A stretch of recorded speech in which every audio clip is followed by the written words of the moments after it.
নমস্কার বন্ধুরা, আমি পল্লবী একটি নতুন রেসিপি ব্লগে আপনাদের সকলকে স্বাগত জানাই।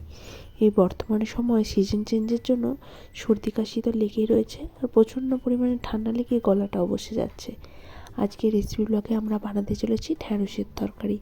সেজন্য দেখুন ভালো করে লম্বা লম্বা করে ঢ্যাঁড়সগুলোকে কেটে নিয়েছি, তার সঙ্গে কেটে নিয়েছি ছোটো ছোটো সাইজ করে আলুগুলো। প্রথমেই তেল গরম করে নুন হলুদ দিয়ে ভালোভাবে ঢ্যাঁড়সগুলোকে ভেজে নিয়েছি। প্রথম ঢ্যাঁড়সগুলো হচ্ছে তো প্রচুর পরিমাণে পেস্টিসাইড দিয়েই নিশ্চয়ই তৈরি করা হয়েছে, তাই কোনো রিস্ক নিতে চাইছি না। ভালোভাবে ঢ্যাঁড়সগুলোকে প্রথমেই ভেজে নিলাম। তারপর কড়াইতে তেল গরম করে তাতে 5 ফোড়ন আর কিছুটা পরিমাণে এখানে দিয়ে দিয়েছি শুকনো লঙ্কা আর একটা কটা পাকা টমেটো। ভালোভাবে নেড়ে চেড়ে নিয়ে তারপর আলুগুলোকে দিয়ে দিলাম। আলুগুলোকে বেশ ছোটো ছোটো টুকরো করে নিয়েছিলাম। এই ঢ্যাঁড়সগুলো তো খুব সহজেই তাড়াতাড়ি সেদ্ধ হয়ে যাবে, তাই এইগুলোকে বেশি বড় করিনি, তরকারিতে যাতে ভালোভাবে মিশে যায়। আলুটাকে ভালোভাবে এখানে ভেজে নিয়েছি। দেখুন এখানে গুঁড়ো মশলাগুলো রেডি করে নিচ্ছি। এইভাবে রেডি করে নিলে পরিমাণটা যেমন হয় তেমন একটু জলে ভিজিয়ে নিলে খুব ভালোভাবে এটাকে খুব কষানো যায়। দেখুন পুরো মশলাটা দিয়ে দিয়েছি। এরপর আরও কিছুটা পরিমাণ জলকে ধুয়ে বাকি মশলাটাও দিয়ে দিলাম। এরপর নেড়ে চেড়ে ভালোভাবে কষিয়ে নেব। দেখুন কষিয়ে নেওয়ার পর আমি ঢ্যাঁড়সগুলোকে অ্যাড করে দিয়েছি আর তার সঙ্গে দিয়েছি কিছুটা পরিমাণে জল। তারপর ভালোভাবে ফুটিয়ে সেদ্ধ করে নেবো। বেশি টাইম লাগেনি, ওই 10-15 মিনিট মতো সময় লেগেছিলো আলুটা সেদ্ধ হতে। সেরকম টাইম পর্যন্ত দিয়ে দেখুন ভালোভাবে এটা ফুটিয়ে নিচ্ছি। তারপর নেড়ে চেড়ে কয়েকটা আলু এখানে দেখে নেবো সেদ্ধ হয়েছে নাকি। ভালোই সেদ্ধ হয়ে গেছে আর নুন মিষ্টি ব্যালেন্সটাও ঠিকঠাক ছিল। এইভাবে আমরা নিরামিষ একটা ঢ্যাঁড়সের তরকারি আজকে বানিয়ে নিলাম। আশা করি আপনাদের এই রেসিপিটি ভালো লাগবে। খুব ইজি রেসিপি, নিরামিষ একটা পদ, কিন্তু এই প্রথম হচ্ছে বলে খেতে খুবই সুস্বাদু হয়। এরপর বানাবো মাছের ঝাল। সেজন্য দেখুন প্রথমে কড়াইয়ে তেলটাকে ভালোভাবে গরম করে নিয়েছি, তারপর এক এক করে মাছগুলো ভাজতে দিয়ে দেবো। বুঝতেই পারছেন মাছটা যদি ভালোভাবে ভাজা হয় যে কোনো পদই খুব ভালোভাবে রান্না করা যাবে।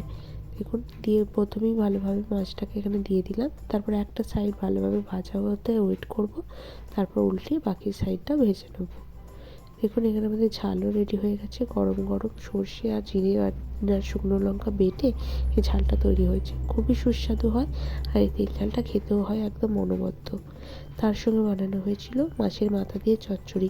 সমস্ত রকমের পাঁচমিশালি সবজি, শিম, আলু, বেগুন, তার সঙ্গে মিন্স দিয়ে মাছের মাথা দিয়ে এই পদটা তৈরি হয়েছিল।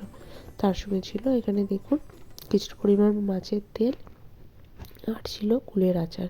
কুলের আচারটা তো খুবই সুস্বাদু হয়েছিল, কালই বানানো হয়েছিল। আজকে তার মধ্যে একদম রস ঢুকে খুবই সুস্বাদু হয়ে গিয়েছিল। চলুন আজকে দুপুরে বাঙালি থালি পরিবেশন করে নিই। প্রথমেই ছিল গরম ভাত। এই গরম গরম শীতকালের দিনের এখনও শীতে খুবই টেস্টি হয়। তার সঙ্গে একটা কাঁচা লঙ্কা নিয়ে নিয়েছি। এই জ্বর ঠান্ডা মুখে তো বেশ খেতে ভালো লাগে কাঁচা লঙ্কা ঝাল ঝাল খাবার। দেখুন তার সঙ্গে নিয়ে নিয়েছি এই ঝোল ঝোল ঢ্যাঁড়স আলুর তরকারিটা। এটা খুবই সুস্বাদু হয়েছিল। বছরে প্রথমবার আজকে ঢ্যাঁড়স খেলাম, সিজনের প্রথম ঢ্যাঁড়স। বেশ সুস্বাদু ছিল, কিন্তু আরও একটু যখন একটু বড়ো হবে তখন মনে হয় আরও বেশি টেস্ট হবে। একটা কষাতে ভাবও আছে এর মধ্যে, কিছুগুলোর মধ্যে। তার সঙ্গে নিয়েছি এরকম পাঁচমিশালি সবজি দিয়ে মাছের মাথা দিয়ে চচ্চড়ি, আর নিয়ে নিয়েছি মাছের ঝালটা। মাছের ঝালটা তো আজকে সব থেকে টেস্টি হয়েছিল, খুব সুন্দর ঝাল ঝাল। এই ঠান্ডা মুখে দারুণ টেস্টি লাগছিল। আর শেষ পাতে নিয়েছি কুলের আচারটা। এত সুন্দর মিষ্টিটা ঢুকেছে এর মধ্যে, দারুণ টেস্ট হয়েছিল। আর এত ভালো একদম কুলগুলো পাওয়া গিয়েছিলো এবারে, তাই খুব ভালোভাবে বানানোও গিয়েছিল। দেখুন পুরো আমাদের বাঙালির লাঞ্চ থালিটা এখানে পরিবেশন করে নিয়েছি। আশা করি আপনাদের ভালো লাগবে। আর দেখুন খাবার নিয়ে বসেও বের পড়েছি। তার সঙ্গে দেখুন কিছুটা পরিমাণে নিয়েছিলাম মাছের তেল, খুব ভালো খেতে হয়েছিল। আর আজকাল প্রতিদিনের এই রুটিনের মধ্যে এই ফোন দেখাটা একটা হ্যাবিট হয়ে দাঁড়িয়ে পড়ছে। কিছুই করার নেই, এখনও সবাই এরকমই বাচ্চাদের সঙ্গে করছে। রাতও হয়ে গেছে। Good night.